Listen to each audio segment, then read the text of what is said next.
Tête de lecture, pour tous ceux qui aiment le théâtre et tous ceux qui ne le savent pas encore. Quel est le point commun entre l'humoriste Walid Dia, le chanteur Calogero et la pièce aux deux Molières Les Poupées Persanes ? Eh bien, tout ce beau monde est passé devant les caméras d'Ibao Benedetti, réalisateur de captation de spectacles vivants. C'est donc un épisode métier qu'on vous propose aujourd'hui, le métier de réalisateur, mais aussi un épisode à la découverte de la captation de théâtre. Et vous allez voir que c'est aussi tout un autre spectacle qui se joue lorsqu'on fait entrer l'audiovisuel dans une salle de théâtre. Alors à quoi ça sert une captation ? Comment on fait une bonne captation ? Est-ce que l'essence même du théâtre est soluble dans un écran en 2 dimensions ? Eh bien, on va tenter de répondre à toutes ces questions aujourd'hui avec notre invité.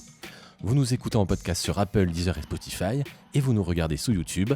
Vous avez le programme, c'est parti. Bonjour Ibao. Salut Dimitri. Ça va, tu es bien installé ? Très bien. Alors, je l'ai dit, tu es réalisateur de captation de spectacles vivants. Oui. Ça peut être des concerts, des one-man shows, des pièces de théâtre. Tu réalises aussi des journaux télévisés. Oui, Et tu étais aussi aux manettes de la cérémonie des Molières 2023, aussi. présentée par le metteur en scène et comédien Alexis Michalik. Oui. J'oublie des choses ? Non, Bon, en gros, c'est tout ce qui se tourne en direct, en fait. à peu près, ouais. Ok. Est-ce que tu as fait du théâtre ou de la musique pour arriver à ce métier ? Alors oui, j'ai commencé par faire du théâtre, justement. J'imaginais que pour devenir un bon réalisateur de pièces de théâtre, il fallait avoir quelques bases, en tout cas, concernant ce métier. Alors, c'était une vocation pour toi ? Dès le début, tu t'es dit, je Alors me la lance captation, là-dedans. oui. Ouais. Depuis tout petit, j'ai été fasciné par la captation. Je regardais, comme beaucoup gens de ma génération, au Théâtre Ce Soir, qui était le seul et unique programme à l'époque, parce qu'il n'y avait pas beaucoup de chaînes de toute façon, il y en avait 3, qui était le seul et unique programme de théâtre diffusé en France. Et j'ai été piqué dès mon plus jeune âge, vraiment. Ouais, ça t'a passionné. Ça m'a passionné et j'ai voulu en faire un métier tout de suite. D'autant que je me souviens, je pense vers 9-10 ans, je fantasmais le fait de pouvoir filmer un jour des comédiens sur scène. Et tout de suite, c'est les coulisses. Enfin, t'as vu les coulisses. C'est-à-dire que t'as pas vu les comédiens, t'as pas vu... Tu t'es dit tout de suite, moi, je veux être celui qui est derrière et qui filme ça. Ouais. Ouais, parce que je sais pas, c'est assez inexplicable, hein, et inexpliqué, même si déjà tout petit, j'ai eu un rapport à l'image assez particulier, j'ai toujours été très contemplateur, je sais pas si ça se dit. Je passais des heures à regarder des feuilles bouger dans un arbre, à me raconter des histoires. Et donc, certainement que ce rapport à l'image que j'ai eu très petit m'a fait plus corrélé avec le théâtre et la fascination des comédiens qui jouent en direct, d'avoir ce public qui réagit en même temps. Ça m'a vraiment... J'ai été fasciné, sans vraiment trop comprendre pourquoi, mais en tout cas, voilà, c'est un peu tous les ingrédients qui ont fait que j'ai certainement voulu faire ce métier tout de suite, quoi. Et tu le fais depuis combien de temps maintenant ? Alors j'ai commencé en 2000, j'ai été réalisateur en 2005 et j'ai fait du théâtre la première fois en 2007 ou D'accord. 2008. Ok. Donc là, on vient d'énoncer un peu les événements sur lesquels tu es intervenu, Ouais. mais j'aimerais que déjà tu nous définisses un peu ton métier. Est-ce que tu peux nous dire quel est le rôle du réalisateur de captation en général et celui de captation de théâtre en particulier ? Alors, donc la captation, c'est raconter un événement et le rôle du réalisateur de théâtre, c'est de se mettre au service d'une œuvre et de la restituer le mieux possible. Très bien. Et alors, techniquement, tu te trouves où ? Tu as quoi devant toi ? C'est quoi tes outils pour travailler ? Alors, mon outil, déjà, c'est de me déplacer, d'aller voir la pièce. Donc, je vais beaucoup au théâtre. Et ensuite, quand on décide de faire cette captation, on a à notre disposition un plan large du spectacle. Et c'est notre établi. C'est à partir de ça qu'on travaille et qu'on essaye de créer le film. On écrit le film, en fait. C'est-à-dire, quand on arrive le jour de la captation, tout a été écrit. Il n'y a plus qu'à dérouler. Il y a plus... A priori, il n'y a plus qu'à dérouler, ouais. Mais en général, il y a très peu de place au hasard ou à l'impondérable. On vient filmer une pièce qui se joue depuis 40, 50, 60 dates et qui est qui roule en fait. Il ne peut plus y avoir d'accident ou d'oubli de texte. Et en fait, le principe, c'est vraiment d'écrire et d'écrire le film optimal, de rien rater, d'être au service de la mise en scène. Voilà. Alors, moi j'ai l'impression que ton métier, il est aussi au croisement de 3 univers. L'univers artistique, celui de la pièce, ce que ça raconte, comme tu disais tout à l'heure. L'univers technique, c'est-à-dire tout ce qu'on met en place techniquement pour capter la pièce, les caméras, les micros, la machinerie, le plan large dont tu parlais tout à l'heure, Ouais. la vidéo que tu faisais pour travailler, Mhm. et l'univers de la diffusion, c'est-à-dire qu'on ne met pas en place tout ce dispositif pour rien, il faut que ce soit enregistré ou diffusé quelque part. Oui. J'aimerais qu'on commence par aborder l'univers de la diffusion, Ouais. avec une question toute simple. Pourquoi et pour qui on fait des captations de spectacles? Alors, on fait des captations pour un diffuseur. Alors, diffuseur, c'est une chaîne C'est une télé. chaîne, c'est France Télévisions, surtout beaucoup aujourd'hui. Ouais, C'est Canal+, c'est un peu le groupe M6 avec Paris Première et avec W9, d'accord. qui ont de toute façon une obligation de diffusion. Aujourd'hui en France, on est obligé de diffuser du spectacle vivant à la télévision. Ok. C'est une, C'est dans les chartes des c'est chaînes. dans la charte. Ok. Ouais, c'est une charte. Donc par exemple, France Télévisions est un gros pourvoyeur de captation. Ils s'en tournent à peu près 300 par an, ce qui est assez énorme. Ouais. Que ce soit du théâtre, que ce soit du concert, que ce soit du spectacle vivant, parce que ça peut être du cirque aussi, de la danse, de l'opéra. Est-ce qu'il y a une autre destination que les diffuseurs? Est-ce qu'on filme aussi pour archives, par exemple? Alors ça, oui, ça c'est un peu dans un deuxième temps, c'est la volonté aujourd'hui des producteurs, des producteurs de spectacles, des artistes aussi. On crée de l'archive pour eux, et puis on crée aussi de l'archive pour les archives nationales, pour l'INA, pour tous ces organismes. Mais il y a une vraie volonté d'archive aujourd'hui, oui. Aujourd'hui, il y a les spectacles, enfin les producteurs de spectacles aiment bien un jour pouvoir mettre en boîte les spectacles qu'ils ont produits, surtout si ce sont des succès. D'ailleurs, il y a un des plus gros succès du théâtre français qui n'a jamais été capté, qui est La Cage aux Folles. Oh, Il n'existe aucune captation de La Cage aux Folles. Ouais, c'est ironique, ouais. Ouais, c'est assez ironique. Ouais. Et qui choisit les pièces qui vont être captées? Alors, Parce qu'il faut faire un choix. il peut y avoir, oui, il faut faire un choix. Il y a un choix et il y a, comment dire, une espèce de quantité idéale sur certains types de spectacles. Aujourd'hui, il y a une ligne éditoriale qui est très nette, enfin qui est très affirmée de la part des diffuseurs, c'est de diffuser des comédies, beaucoup. Ah oui. Alors, on diffuse du théâtre public, on diffuse du théâtre d'auteur, mais pour les créneaux de prime time, on préfère avoir des comédies aujourd'hui. Parce que c'est plus familial. Parce que c'est plus familial, parce qu'il faut aujourd'hui essayer de ramener les gens devant l'écran, parce que de plus en plus, on a les audiences qui fondent comme neige au soleil, parce que les réseaux sociaux ont mis d'autres habitudes de consommer les écrans et le contenu. Et du coup, on essaye de rattraper un peu, les choses en mettant des choses plus accessibles, quoi. On va pas les diffuseurs préfèrent avoir des choses évidentes à diffuser que de diffuser des trucs moins accessibles. Et si je te demandais tout à l'heure aussi pourquoi on fait des captations, c'est une question moi que j'entends souvent. Et souvent on me dit parce que en fait on part du présupposé que la technique audiovisuelle elle est pas capable de reproduire l'expérience qu'on peut vivre quand on va voir une pièce. Alors ça c'est souvent revenu pendant le confinement d'ailleurs. Ouais. Le spectacle vivant est un peu à l'arrêt. Les captations de spectacles sans public, ça a été une des solutions proposées pour continuer les représentations. Ouais. Et bon, pourtant, on voit bien que regarder une pièce devant son écran, ça égale pas forcément l'expérience d'un public en salle. Qu'est-ce que tu en penses, toi, de ce débat? Est-ce que c'est un débat forcément utile? Est-ce que c'est pertinent comme question?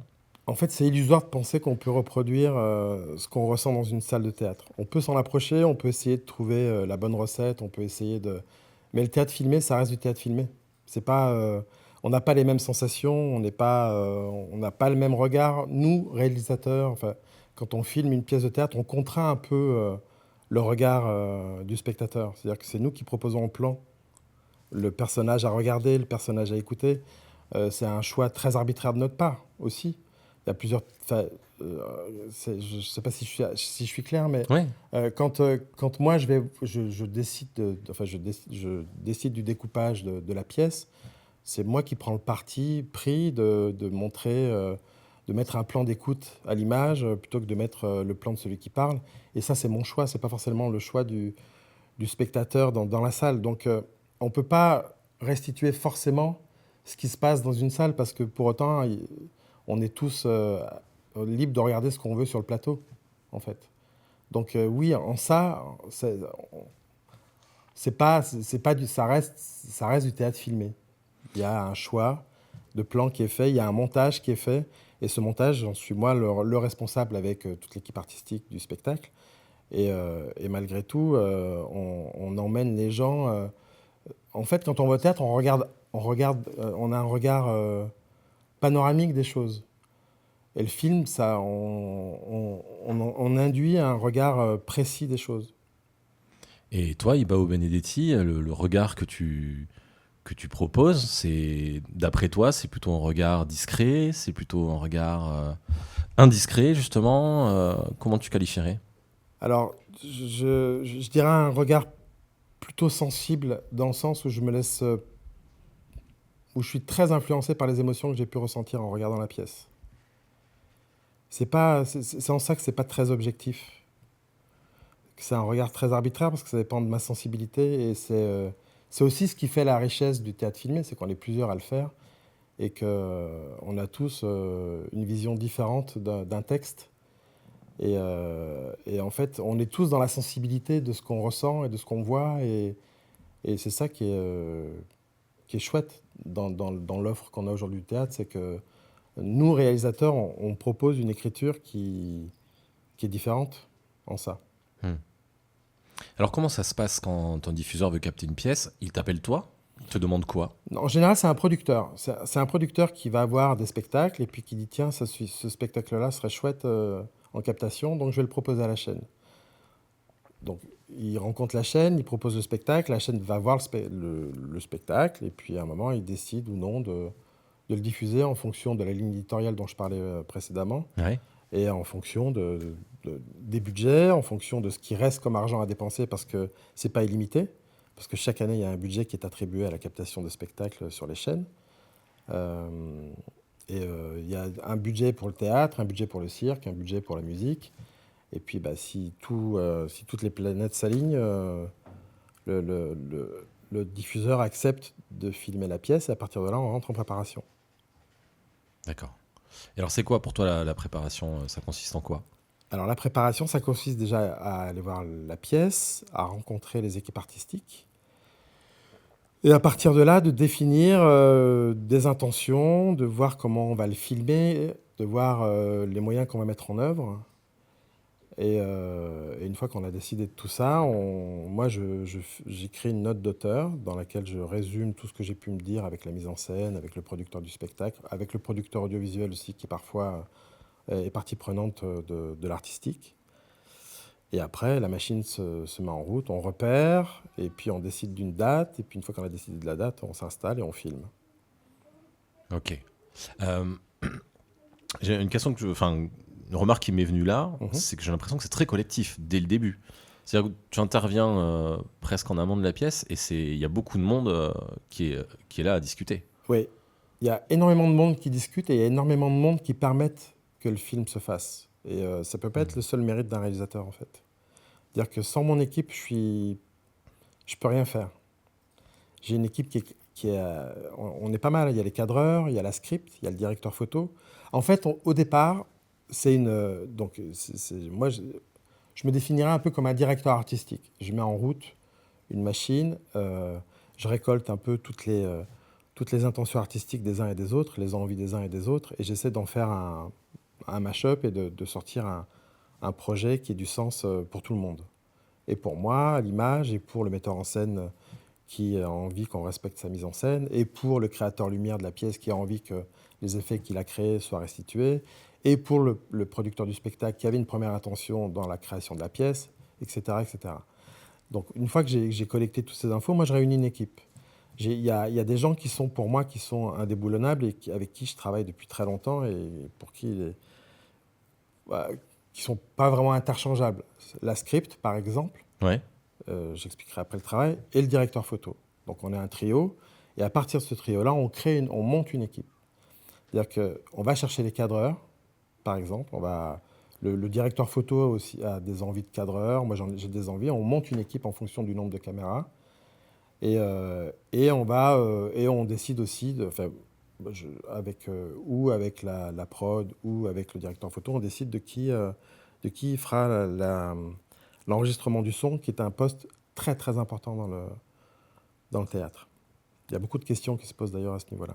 Louane, notre ingénieur son, me dit oui, c'est vrai, c'est très important. C'est très important parce que c'est ce qui va faire, justement, tout à l'heure tu disais, Ouais. on parlait de cette espèce d'appréhension d'une pièce de théâtre filmée. Oui. Le son contribue énormément à la façon dont on va l'appréhender. On a fait longtemps l'erreur de capter le théâtre sans avoir de micro sur les comédiens, Ouais. sous prétexte de changement de costume, parce qu'il fallait restituer l'ambiance, la réverbération d'un plateau. Et on s'est rendu compte souvent que ça rendait le truc pas inaudible, mais pas loin. Ah ouais. C'est très compliqué d'avoir 4 personnes qui parlent en même temps sur le même micro. Je pense que ton ingénieur du son peut le confirmer aussi. Il me fait des oui avec la tête depuis tout Oui. à l'heure. Il est amoureux là. Tout ce que tu dis, il boit tes paroles. Hein. Il est gentil. Donc c'est un vrai poste. Enfin, pour moi en tout cas, et ça n'engage que moi, c'est un poste qui est vraiment devenu incontournable. Incontournable parce que le succès d'une diffusion d'une diffusion de pièces passe aussi par la façon dont le spectateur assis dans son canapé a appréhendé le texte. Parce que le théâtre c'est du texte. Il y a de la mise en scène, du visuel, mais si on n'entend pas le texte, ça sert à rien. Quand on a préparé l'émission, tu m'as dit au théâtre on crie, mais en télé on chuchote. C'est ça. À l'oreille des spectateurs. C'est ça. Il faut faire cette transformation. Oui, il faut. Et puis surtout, ça implique une façon de cadrer. On ne fait pas de plan serré, on fait très peu de plans serrés en théâtre. Parce que quelqu'un qui déclame en plan serré, ça sonne tout de suite faux. Ah oui, tu respectes une certaine distance. On est obligé de respecter une distance. Puis en plus, le théâtre, c'est quelque chose de très corporel. Il y a une expression corporelle qui est omniprésente dans le jeu, dans la mise en scène. Et on peut difficilement couper les mains d'un acteur qui parle parce qu'il s'en sert beaucoup. Parce que pour les gens qui sont dans la salle, pour celui qui est en haut, au 3e balcon, il faut qu'il puisse voir et comprendre ce qui se dit. Donc les gestes sont amplifiés. Et ça, à l'image, des concerts, ça devient un peu shabada, quoi. On ne comprend pas tout. Et alors, tout à l'heure, avant l'émission, tu m'as dit un truc qui m'a un peu étonné. Mm-hmm. Tu m'as dit, je vais voir le spectacle autant de fois qu'il y a de caméras. Oui, exactement. Alors, il y a combien de caméras environ sur une captation ? La moyenne, c'est entre 6 et 7. Et pour les gros primes, pour les grosses pièces qu'on peut avoir sur France Télévisions, sur France 2 en l'occurrence, on est entre 8 et 10 caméras. Et donc, tu vas voir le spectacle 8 fois, 6 fois ? Exactement, même plus. Et alors, qu'est-ce qui change à chaque fois que tu y vas ? Je change. En fait, j'essaie de me mettre dans l'axe de mes caméras. Et du coup, d'aller voir par quoi mon œil va être attiré. C'est ce qui va un peu conditionner mon découpage. C'est-à-dire que si je suis assis en face du plateau, ma tête, elle va... Quand il y en a un qui va se mettre à parler, peut-être que ma tête va aller le regarder. Et puis peut-être que le contre-champ sera plus intéressant et que c'est le contre-champ, je serai attiré par le contre-champ. Et c'est ce que je restitue après à l'écriture. Donc tu t'observes en tant que spectateur ? Exactement. Je retiens. J'y vais plusieurs fois parce que je retiens exactement ce par quoi je suis attiré. D'accord. Ok. Voilà. Et c'est après que justement, une fois que et même pendant, on a un temps de préparation assez long avec la script, entre 5 et 7 jours à peu près. On a 5 et 7 jours de préparation et c'est là qu'avec la script, on reprend le script et à chaque phrase, on note un numéro de caméra. Ok. Et après, le jour où on capte, c'est une lecture. C'est comme un copilote en voiture de rallye. C'est elle qui m'annonce les virages à prendre. en me donnant les numéros de caméra. Elle top les caméras au fur et à mesure. Ce qui fait qu'à la fin de la captation, on a un ours plutôt plus, avec l'intention du montage déjà bien ancré. Alors un ours, pour préciser, c'est une sorte de pré-montage, plus ou moins grossier. Oui, Et après, vous allez affiner en exactement. post-prod la coupe à tel endroit, à tel moment, tel comédien qui parle, on Ouais. resserre, on le Et, plante. Ok. et après, on bouge la coupe, on la met où à la césure, on la met sur une césure, ou on la met sur un changement de phrase, sur un changement d'idée, sur un changement de...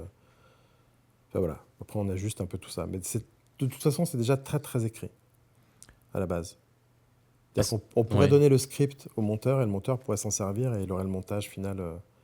Le montage final, il est écrit de toute façon. Oui, c'est très avancé une fois que ça arrive sur la bande Après, montage. les seuls gros ajustements qu'on puisse faire, c'est quand il y a des choses qu'on n'avait pas vues à l'œil nu, quoi. Enfin, nous, assis dans une salle, parce que la caméra nous rapproche en général enfin, nous, pas en général, mais la caméra nous rapproche du comédien, et parfois, il y a des petites mimiques qu'on n'a pas pu voir dans la salle parce qu'on était assis trop loin, ou parce qu'on n'était pas attentif à ce moment-là, ou parce qu'on l'a pas vu, quoi, tout simplement. Et tout à l'heure, on disait que vous prépariez avec vraiment plusieurs personnes autour. Oui. Est-ce que tu as des rencontres un peu plus resserrées avec les metteuses en scène ou les comédiens ? Tout ça dépend vraiment de la pièce, dépend des gens qu'on rencontre. Il y a des metteurs en scène qu'on rencontre jamais, qu'on voit le jour de la captation, D'accord. parce qu'ils sont par Mons et par Vaux, et ils sont souvent très très pris. Et puis il y a des metteurs en scène qui sont très partie prenante parce qu'ils ont des velléités de réalisateurs. Et c'est OK avec ça aussi, c'est super, parce qu'ils donnent leur vision à eux, et du coup on fait une espèce de... Pareil, c'est ça, quand je te parlais des envies artistiques des uns et des autres, c'est un peu tout ce qu'on écoute en préparation. Et puis il y a des metteurs en scène qui sont hyper amusés par l'exercice, et qui ont envie d'être là, de voir toutes les étapes, et puis qui parfois donnent leur avis, et qui parfois se laissent complètement faire, et apprécient le fait de aussi... Parce que pour eux, c'est aussi une façon de redécouvrir le spectacle. Eux, ils l'ont tellement vu à plat que d'un coup, on leur propose des axes qu'eux n'avaient pas vus dans leur mise en scène, parce qu'ils la pensent vraiment quatrième mur, et ils la pensent en large, leur pièce, en général. Et là, ils redécouvrent un peu le texte, ou la façon de dire le texte aussi, parce que ça change aussi un peu la façon de dire le texte, parce que du coup, nous, par le jeu du chant contre chant, on rythme un dialogue, mais on ne le rythme pas de la même façon, parce que parfois, on peut même se permettre, au niveau du montage, de couper la petite respiration de trop entre les deux, parce que le comédien n'aura pas été sur le coup le jour de la captation, et du coup, on peut même s'amuser à varier cette respiration, et du coup, ça inscrit un rythme complètement différent. Tu veux dire que tu peux aussi créer du sens, toi aussi, si c'est OK avec l'équipe artistique. Exactement. Tu vas recréer du sens qu'il n'y avait pas forcément dans la pièce. Exactement. Tu vas pouvoir remettre aussi pendant la captation, On pendant va le en montage. recréer, on peut même le modifier. Ouais. C'est très facile à faire. Parfois, pour des raisons légales, on est obligé de couper des parties. Ah. Parce que de droit à l'image ou de... Pas forcément de problème de droit à l'image, mais il peut y avoir... on a des lois sur l'alcool et sur... Ah, ok. Alors, il y a très longtemps que ça m'est pas arrivé, pardon. Ouais. Que ça m'est pas arrivé, mais j'avais fait une pièce un jour où, donc c'est très ancien, il y avait une bouteille de champagne dans les mains d'un des comédiens, et on voyait la marque. Et on a préféré couper que flouter. Donc on a enlevé une partie du texte. Pourquoi ? Parce que le flou, tout à coup, ça révélait un petit peu le flouter fait que c'était un autre... esthétiquement, plus... esthétiquement, c'est pas viable, c'est pas très joli, quoi. Ouais, c'est plutôt les codes du documentaire ou du magazine, du reportage que D'un coup, ça faisait bizarre d'avoir ce comédien avec quelque chose dans la main de flouté qu'on voyait pas, parce que comme c'était pas non plus une phrase qui faisait avancer le schmilblick, on a préféré couper. D'accord. Et alors, toutes ces personnes, comédiens, metteuses en scène, comment ils accueillent une équipe dans leur théâtre Oui, avec tous les outils de l'audiovisuel, la présence des caméras, comment ils vivent ça? Ils le vivent, c'est un peu jour de fête, mais c'est un jour très stressant pour eux, très fatigant. Parce que d'un coup, le projet va, va prendre une autre dimension, celui de se resserrer sur eux. Et c'est souvent source d'angoisse, déjà pour eux, parce que tout le monde n'est pas rompu à l'exercice de la caméra. Il y a des comédiens qui découvrent parfois, qui découvrent par la captation, qui découvrent les caméras par la captation. Enfin, ils savent ce que c'est qu'une caméra, mais le fait de jouer pour une caméra, c'est plus du tout la même chose. Donc ils se posent beaucoup de questions, à savoir est-ce qu'il faut que je déclame de la même façon, est-ce qu'il faut que je retienne mon texte.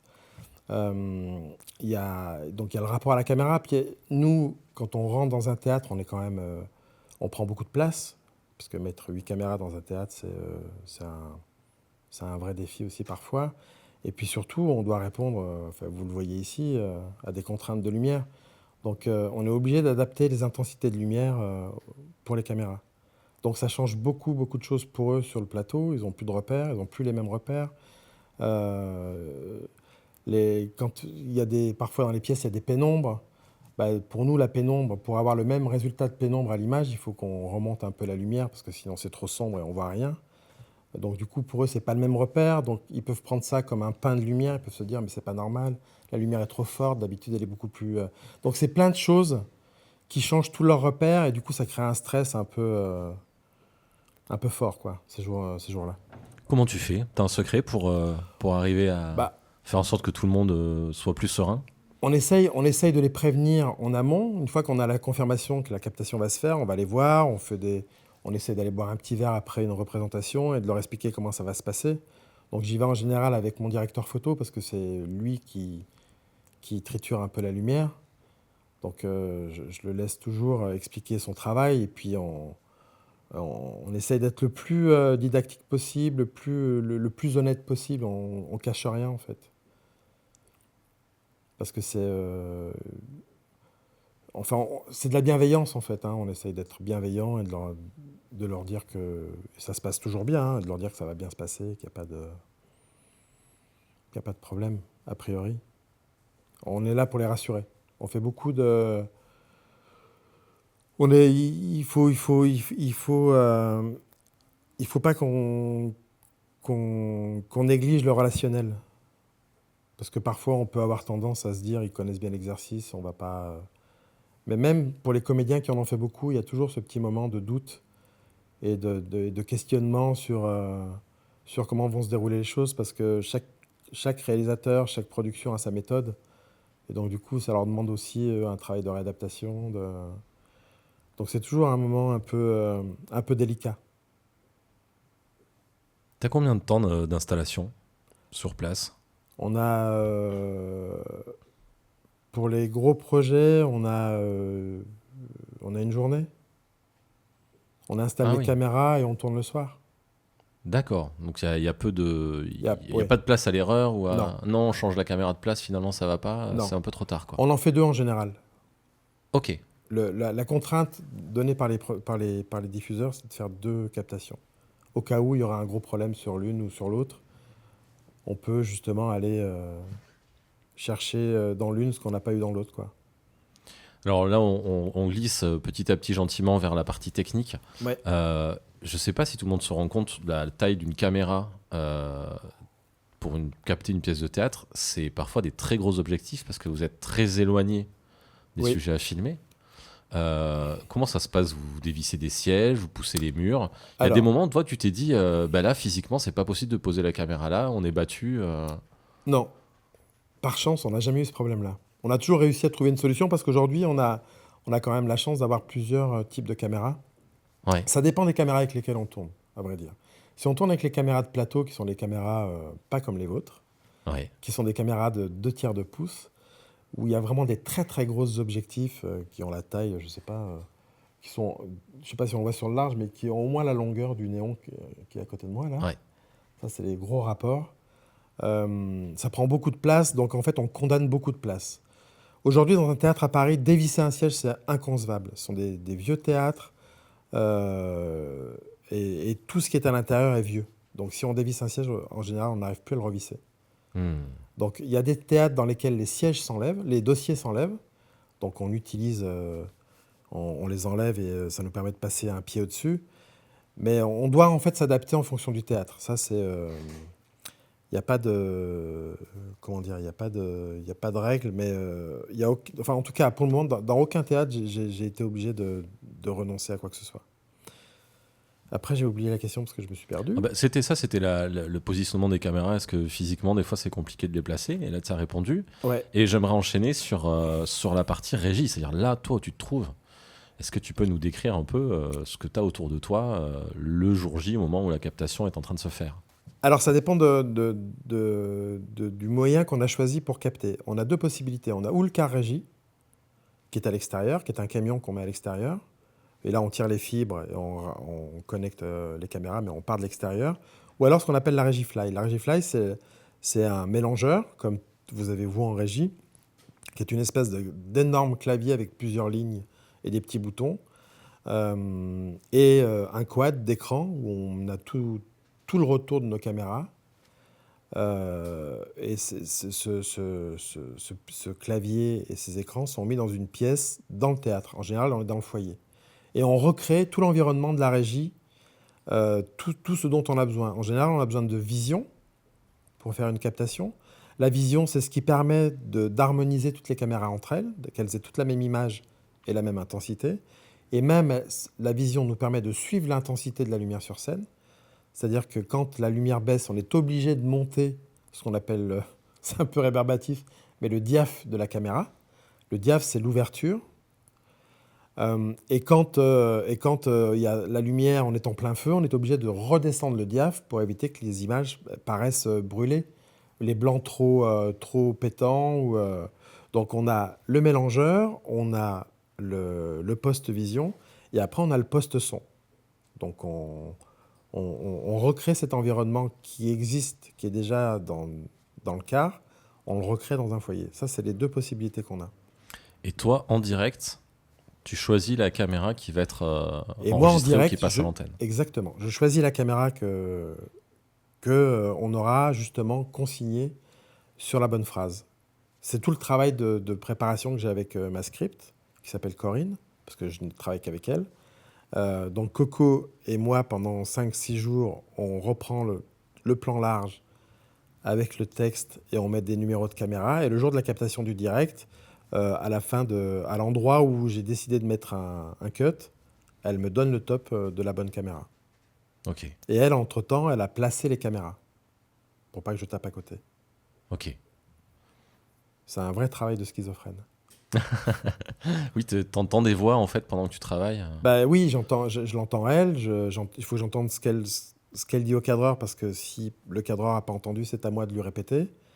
Et après, il faut que j'entende me donner les tops de caméra.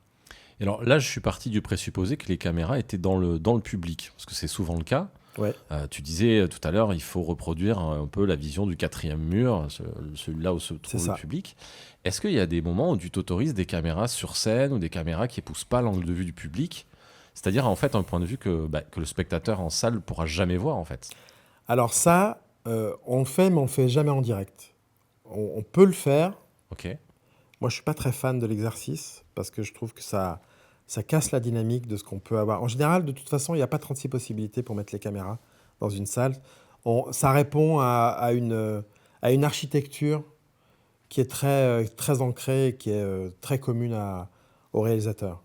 C'est-à-dire qu'en général, les caméras, si un jour vous allez dans une salle où il y a une captation, vous verrez, les caméras sont disposées en arc de cercle. Elles suivent l'arc de cercle de la fosse, de l'orchestre. On a une vision, on a une couverture à 180 degrés du plateau. Et elles sont toutes attribuées. On a des caméras sur les côtés qui croisent et qui vont aller chercher ce qui se passe sur le côté du plateau.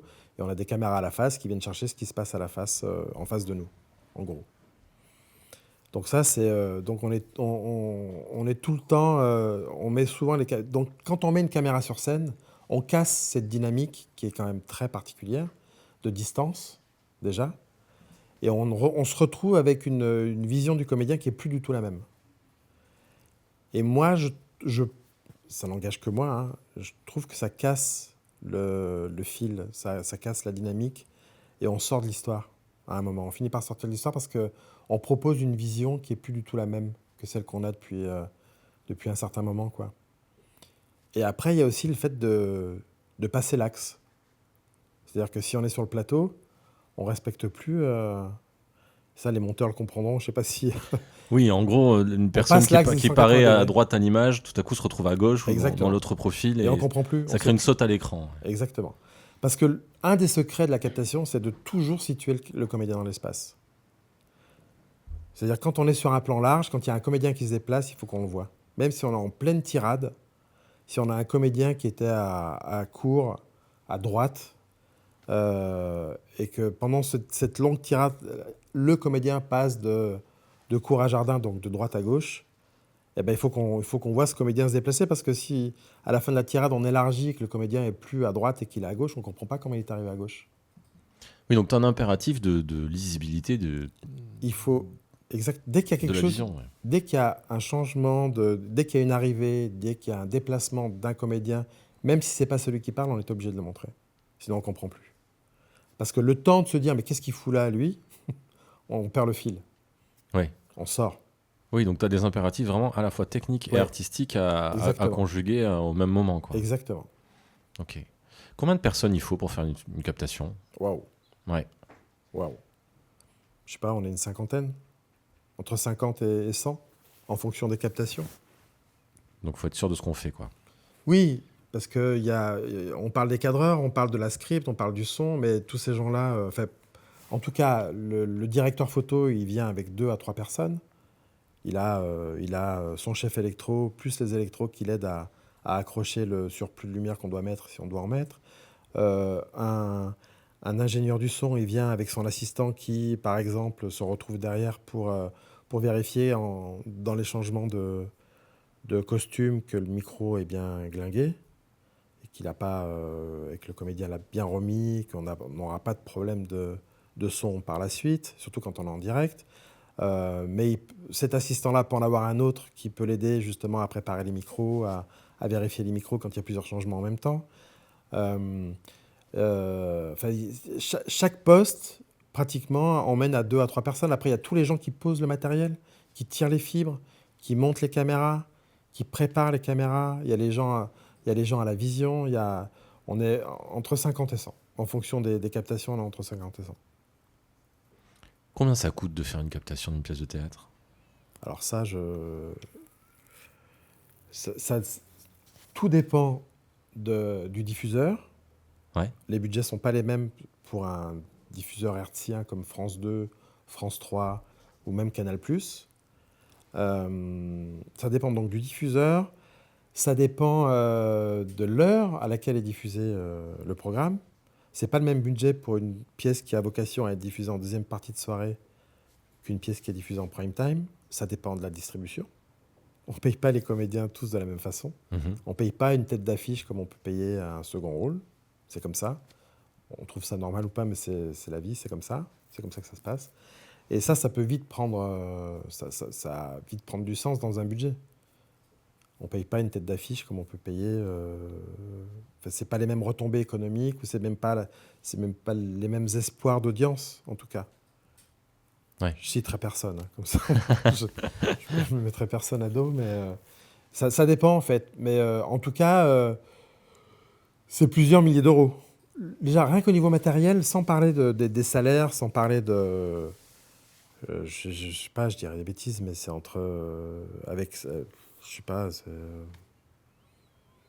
Une régie, juste avec les gens qui la montent et sans le salaire du réalisateur, de la script, tout ça, c'est 20 000 euros déjà. Ouais. La location... parce qu'il n'y a pas que la location, il y a aussi tout ce qui est le ventousage, parce que quand on met un car régie, il faut ventouser. Ventouser, ça veut dire qu'on réserve la place au car régie. Donc ça veut dire que toutes les voitures qui étaient garées là, au fur et à mesure où elles partent, il faut mettre des plots. On le voit souvent dans Paris d'ailleurs. Ouais. Et ça, c'est quelqu'un qu'on paye. La plupart du temps, c'est un travail de nuit. Ils sont plusieurs, c'est sur plusieurs jours pour être sûr quand on a une préinstallation du matériel qui arrive. Enfin, ça peut vite devenir un vrai péplum, quoi. C'est d'ailleurs même pour ça qu'aujourd'hui, il y a de moins en moins de directs, parce que c'est quand même très coûteux Parce qu'il n'y a pas que. Quand on se déplace comme ça, quand il y a un car régie, il y a le car régie, il y a le car caméra, il y a un groupe électrogène, il y a le car satellite. Il y a déjà quatre véhicules assez imposants. Et il faut les garer, ça coûte de l'argent. Les mairies en général demandent. C'est payant, hein, c'est pas gratuit. Parce que ça monopolise du personnel, du personnel municipal, des gens de la municipalité. Il y a des gens qui travaillent pour ça, pour permettre que ça puisse, pour les autorisations. C'est assez énorme comme machine. Ça t'arrive encore d'en faire en direct? Alors, il y a très peu de chaînes qui en font en direct. Ouais. Maintenant, il n'y a plus que Paris Première qui fait du direct. D'accord. Il y a très longtemps que j'en ai pas fait du direct. Le dernier direct que j'ai dû faire de théâtre, ça remonte, c'est vieux. Hein, c'était du Paris Première d'ailleurs. Et c'est une raison particulière? C'est une raison éditoriale ou C'est financier. c'est financier? Ouais. C'est financier. C'est pas un mystère que de dire qu'aujourd'hui, les budgets sont moins élevés parce qu'il y a moins d'argent investi dans la culture aussi. Mhm. Et parce qu'il y a les réseaux sociaux, et parce que la consommation est plus la même, parce que les gens regardent plus la télé comme avant, parce que les audiences sont plus faibles, donc les espaces publicitaires moins élevés. C'est tout un... J'allais te demander, c'était ma question suivante, j'allais te demander, ça fait une vingtaine d'années que tu fais ce travail. Ouais. C'est quoi l'évolution, les tendances un peu?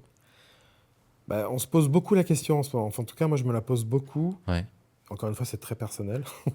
Parce qu'il y a des gens qui ne seront peut-être pas d'accord avec moi. Mais je pense qu'il faut qu'on essaye d'imaginer le théâtre différemment, le théâtre filmé différemment. Il faut qu'on essaye de... Alors, je ne vais pas dire dépoussiérer parce que ce n'est pas le terme, mais il faut qu'on essaie de lui donner une dynamique différente aujourd'hui. Il faut qu'on essaye de repenser, nous réalisateurs, de se remettre en question et avec les metteurs en scène, avec les productions de spectacles, avec les producteurs audiovisuels, d'imaginer comment on pourrait vivre et faire le théâtre demain. Mais ça passe par la façon de filmer, ça passe par la façon de le promouvoir, ça passe par la façon même de l'imaginer avant même de le produire, quoi. Pour moi, il y a un vrai challenge pour les années à venir. Pour les générations de réalisateurs de théâtre qui arriveront, d'essayer de voir les choses différemment. Moi, par exemple, je viens de faire une pièce qui s'appelle Les Poupées Persanes. On a été obligé de la délocaliser parce qu'on trouvait que le théâtre qui l'accueillait n'allait pas répondre à notre envie artistique. Et avec la production du spectacle, avec la mise en scène, avec l'auteur du spectacle, on a travaillé main dans la main avec la chaîne et on a essayé de trouver le meilleur écrin pour la pièce.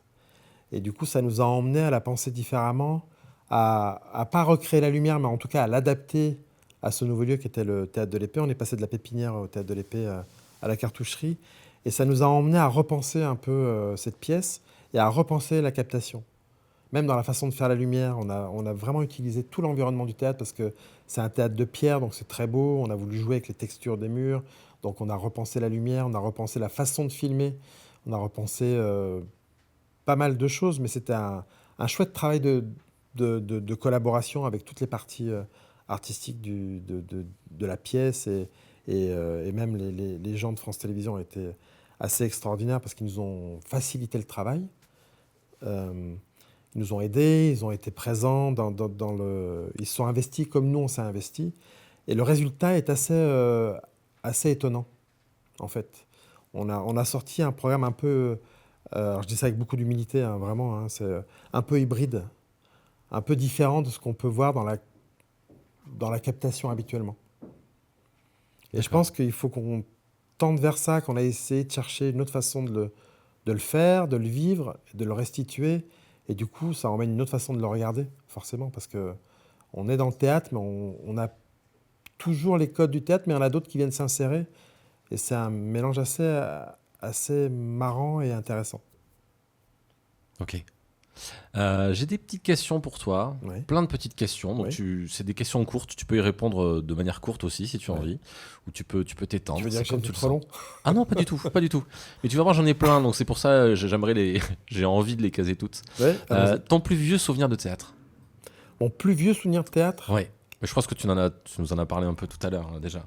De théâtre filmé? Ah, peut-être pas. Non, théâtre tout court aussi. Peut-être que ça a commencé par le théâtre pour toi Bah, ou moi, par le le théâtre théâtre, c'est le filmé. théâtre, c'est le théâtre filmé. Mon plus vieux souvenir de théâtre filmé, c'est notamment la première pièce en direct, longtemps après la fin de Théâtre ce soir. Ça a été Le Misanthrope avec Michel Bouquet en direct sur Canal+. Et alors, j'allais te demander ton plus beau souvenir de théâtre. Mon plus beau souvenir de théâtre, j'en ai plein. J'en ai plein. Les poupées persanes. Les poupées persanes, Electre des Bas-Fonds. Dans mon travail, hein, je parle. Ouais. Electre des Bas-Fonds, tu vois, j'en ai même une petite montée de larmes. Le dernier jour du jeûne.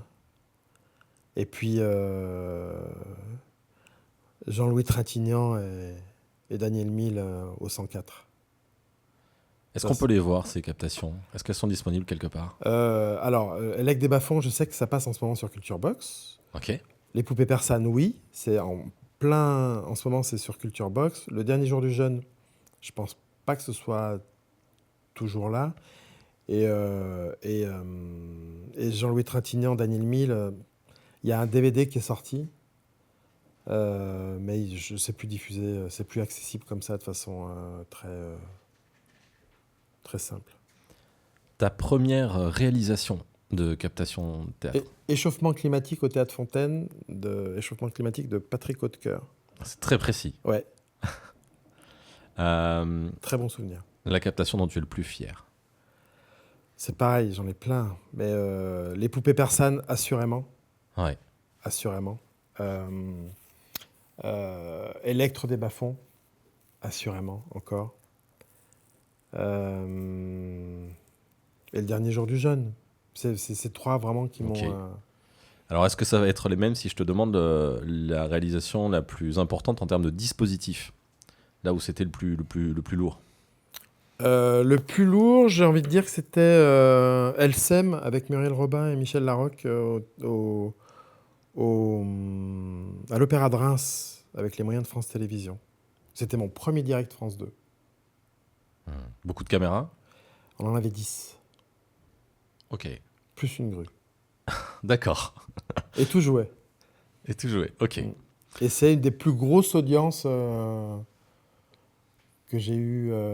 Enfin, on est toujours un peu. C'est un peu une façon pour nous de se dire qu'on a bien travaillé. On va pas se mentir, hein. Quand on sait qu'un programme a fait de l'audience, on est content. Ça veut dire qu'on a bien travaillé parce que les gens sont restés.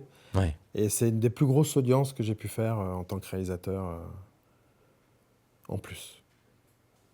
Qu'est-ce qui aurait pu t'empêcher de faire de la réalisation? Rien. Absolument rien. J'ai un parcours tellement alambiqué, j'ai un parcours tellement bizarre que je me dis que rien aurait pu m'empêcher de le faire. Ni personne. Surtout.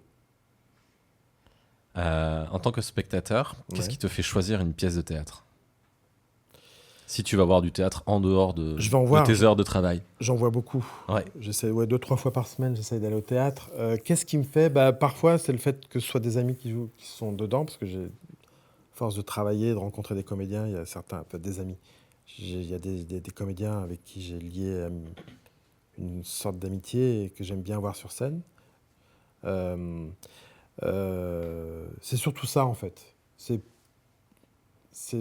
parce que je fais ce métier que je vais voir des pièces. Je choisis pas vraiment le comment dire,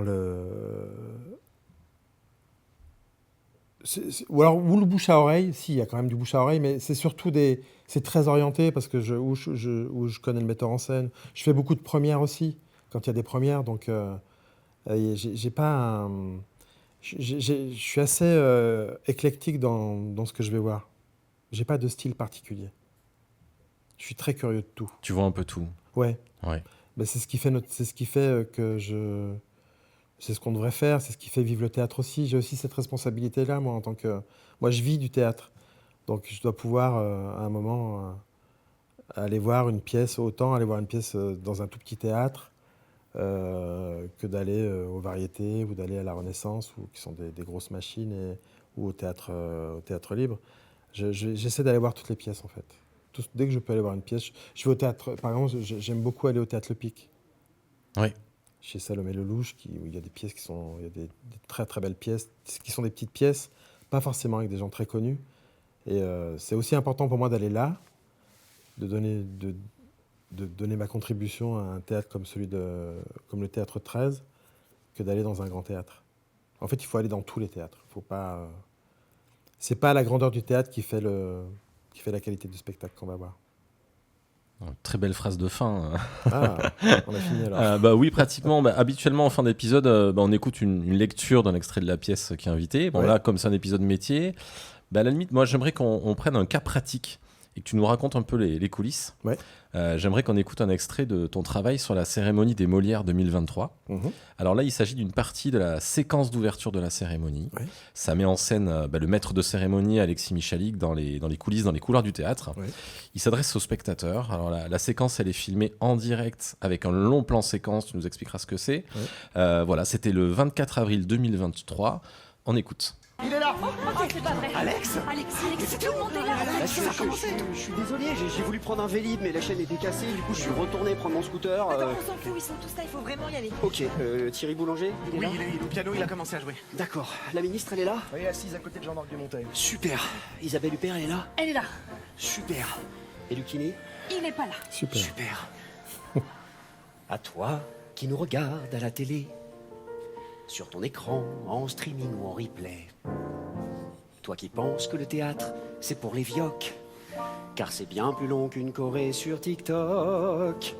Laisse-moi t'expliquer pourquoi c'est de la balle et tenter de t'attirer dans une salle. Voilà, Alexis Michalik qui tente de faire venir le public TikTok pour parler théâtre depuis la télévision. Ouais. On s'y perd presque. Ouais. Donc ouais, c'est marrant, on parlait tout à l'heure de trouver des nouvelles formes, tout ça. Ouais. Alexis Michalik avait déjà des propositions. Ouais. Donc c'était une séquence qui dure plus longtemps, elle dure 2 bonnes minutes. Hein. Ouais. Elle est tournée en plan séquence, c'est-à-dire avec une seule caméra sans jamais couper. C'est ça. Est-ce que tu peux, Ibao, nous présenter rapidement la séquence et surtout nous expliquer comment tu as travaillé pour mettre au point cette ouverture de la cérémonie?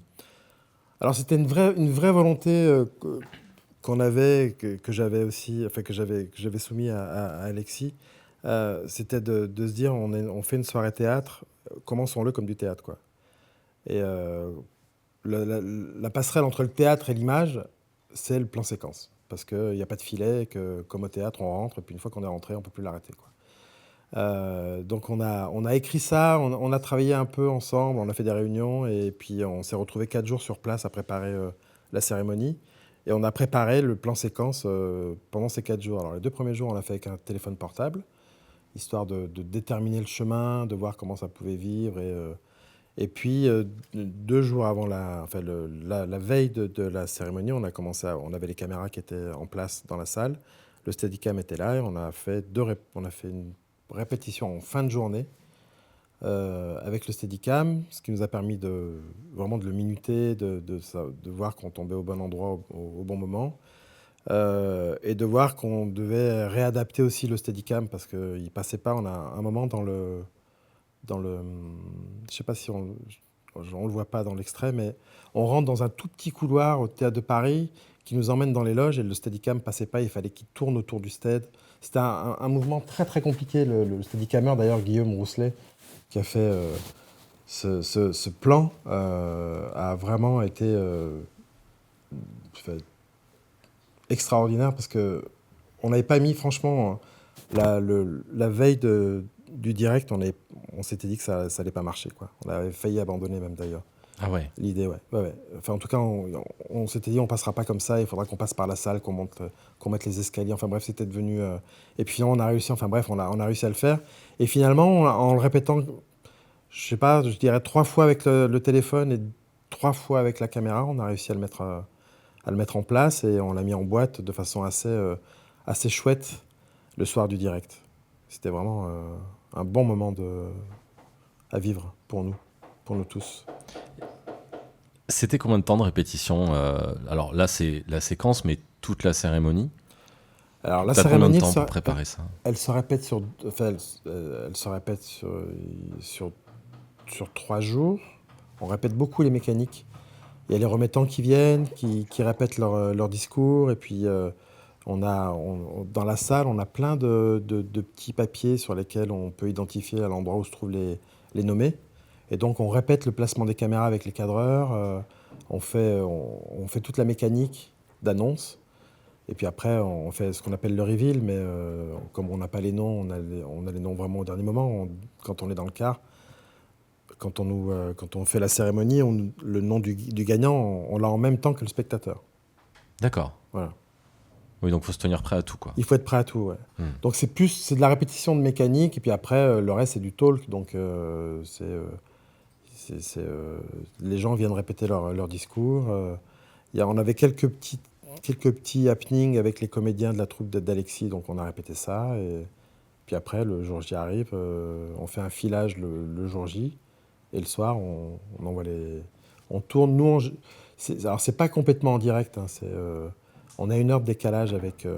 en général, quand ça commence pour le spectateur, nous, on n'est pas loin de l'avoir fini. Il y a même plus d'1 heure de décalage, il y a presque 1h20. Ah, ok. D'accord. Si jamais il y a un souci, vous pouvez S'il y a un récupérer souci, et puis l'année où on a tourné, il y avait beaucoup de problèmes. Enfin, pas des problèmes, mais en fait, il y avait beaucoup de mouvements. Ouais. Il y avait des grèves et il y avait des manifestants. On avait eu des manifestants, nous, devant la cérémonie, donc on avait été obligé de tourner pour pallier à des problèmes, quoi. D'accord. Voilà. Très bien. Eh ben, on arrive à la fin de l'émission. Okay. Merci beaucoup, Ibao, merci d'avoir Dimitri, partagé ce moment avec nous. Et puis, si on veut d'habitude, je dis, si vous voulez retrouver ces comédiens, cette pièce, allez voir telle date. Ouais. Si on veut te voir, en fait, il faut aller au théâtre. On va te croiser. Oui, certainement. Il faut traîner un peu dans des salles, on va te retrouver. Bon, très bien. Merci beaucoup, Ibao. Merci de m'avoir reçu. Ce soir, dans le studio des Bonnes Résolutions, nous avions à la réalisation Léa Pétel, au son Louane Uzel, aux caméras Sébastien Aymon, Lucia Vecchetti et Elisa Romani. Préparation Elisa Romani, présentation Dimitri Suma. Avec Tête de lecture, notre objectif, c'est de se frotter au monde du théâtre et de vous donner tous les codes pour le rendre lisible et désirable. On vous balise le chemin qui mène jusqu'aux portes de la salle de spectacle et on vous invite à rencontrer celles et ceux qui font le théâtre d'aujourd'hui. Car on est persuadé que c'est grâce à la scène qu'on peut arriver à penser le monde qui nous entoure, à le critiquer, à en prendre soin. Approchez-vous, tendez l'oreille, ouvrez l'œil et poussez avec nous les portes du théâtre. On vous y espère nombreux, c'est notre but. C'est la fin de ce magazine pour tous ceux qui aiment le théâtre et tous ceux qui ne le savent pas encore. Tête de lecture.